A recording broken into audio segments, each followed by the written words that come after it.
ব্যতীত অস্থির।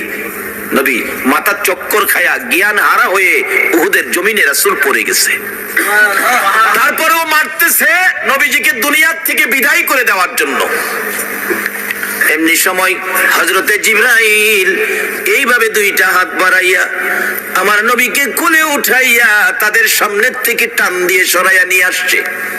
উহুদ পাহাড়ের মাঝামাঝি নিয়ে গেছে, নিচ থেকে দেখা যায় না এমন একটা জায়গায় জিবরাইল আমার আপনার নবীকে নিয়ে ডাকতেছে, রে উহুদের পাথর, উহুদের পাহাড় দেখ, যেই নবী না হইলে তোরা হতে না, আমি হতাম না, কুল কায়নাত হতো না।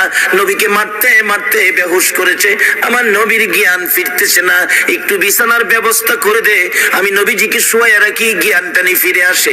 এই বলে ডাক দিলে একটা লম্বা পাথর আমার নবীর ভালোবাসায় পাথরটা ফাইটা তোলার মতো নরম বিছানা হইয়া যায়।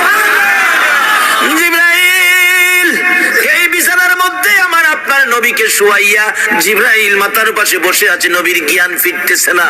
এই ফাঁকে সাহাবীরা এই গন্ডগোল শুরু হলে